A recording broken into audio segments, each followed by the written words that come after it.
Hello, I'm James Cridland, the radio futurologist, and every week or so I write a newsletter all about the future of radio, and this is it in podcast form. For March the 2nd, 2025, RAJAR's MIDAS study and a look ahead to Radiodays. In the UK, RAJAR has published its MIDAS survey for Q4 2024, and it's a study which should be required reading for anyone interested in audio consumption. Podcasts got the highest weekly reach figure yet, 26% of all British adults, and they're most consumed by those aged 35 to 54, where they enjoy a 35% reach.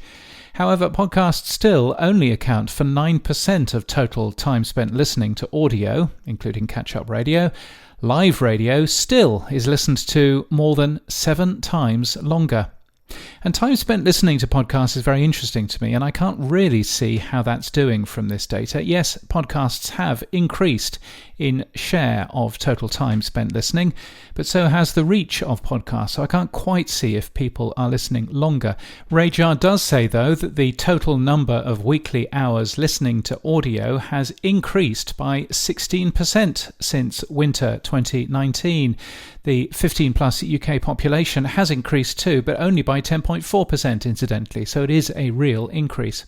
I'm fascinated at these numbers every quarter. I find them absolutely fascinating work, and you should go and take a look at them. You'll find them linked from the link that you'll find in the show notes.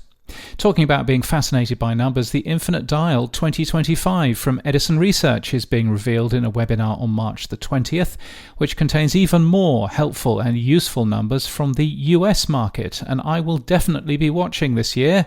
I've got no choice, since I'm also presenting it as well. So excited. You should join Megan Lazovic and I as a special 2 days after my birthday treat. It's free to sign up. There's a link in the show notes, and I will see you then.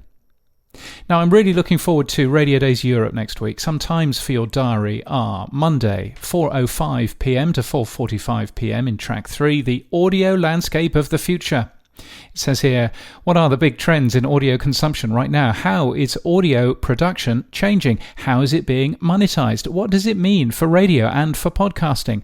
Is our audience changing the way they listen? And if so, should we change to meet them? The world's only radio futurologist, that's a lie, James Cridland, looks at the available data to uncover the likely path of radio and audio in the future. I'm not the world's only radio futurologist. There's a man in Ghana who I did some training to and thought that radio futurologist was such a good job title, he would be one too, and why not? Anyway, it's very much a look at the unique selling points of radio and audio, what we should be doing to maximize them. Yes, you can expect a ton of data, but also some good examples, I hope, of where we might be going. And then on Tuesday, one of the last sessions of the conference, 1:45 p.m. to 2:30 p.m. in track 3, radio station marketing, hits and misses. As marketing budgets grow smaller, it's never been more important to ensure that the marketing for your radio station is focused and effective, whether it's TV spots, social media, or even promotional items.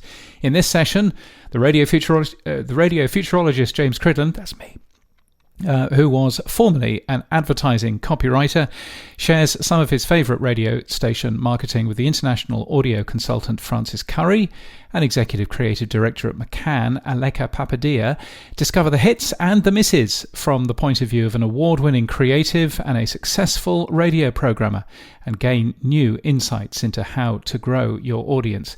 Now listen, this is a session I have always wanted to do.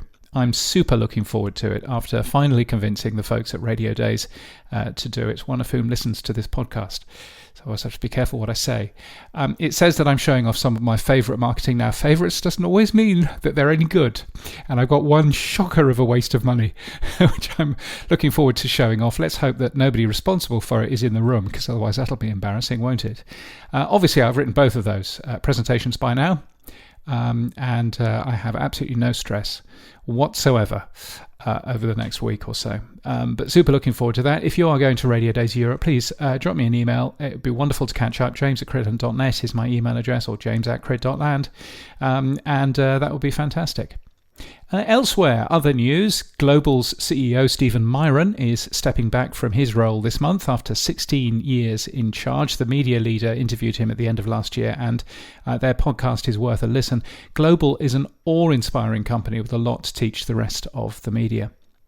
The BBC's confirmed that BBC Sounds is to close to international users this spring, which is officially any time from now to the end of May. I bet it'll be the end of May, personally.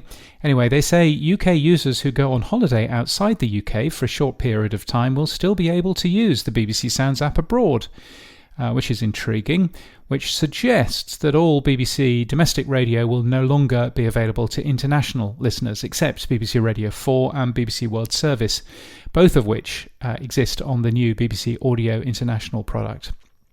Although, if you have a look on the bbc.com website, audio is now a top-level navigation, which is excellent. It also gains a rail on the front page as well. So it's good to see that the BBC's audio is finally being given much more prominence on the website, as it should have been. So that's very good. All things change when you get rid of the things that you can't make money out of. So congratulations to them. Now, you might have heard that Now and Then, the Beatles track that came out last year, was made with AI, and there's a really nice explainer about how they used AI to make it from none other than Giles Martin, who ought to know, on YouTube. I regularly give live demos of AI tools for radio and podcast creators. Many of them aren't generative AI, making new stuff, but are the AI tools like the ones Giles shows off. And it's really good to see such a clear explanation of what they did. And in Australia, to follow up from SCA's redundancies last week, ARN has announced a $40 million cost-cutting exercise over the next 3 years.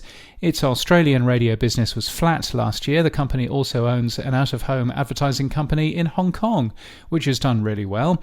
Now, here's a fun fact. ARN used to own an out-of-home company in Australia, as well as a street furniture company called Adshell. So what might have been? I bet they're kicking themselves that they sold those companies now. Anyway, speaking next, as you just heard, Radiodays Europe in Athens in Greece. Also Radio, new word, Days Ireland, which is in Dublin in Ireland towards the end of the month. Evolutions in Chicago, in Illinois in the US, assuming it's still a place where anybody wants to fly to, between March the 31st and April the 3rd. Then I'll be at Radiodays North America in Toronto in early May, the podcast show in London in late May, Podcast Movement in Dallas, Texas, probably August 18th to the 21st. Still a bit sort of conflicted about that, given what's going on in the US right now. Radiodays Asia, perhaps, in September.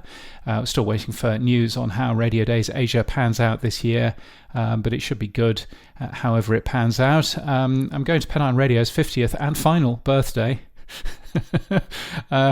which should be fun in Bradford. I'll be there somehow.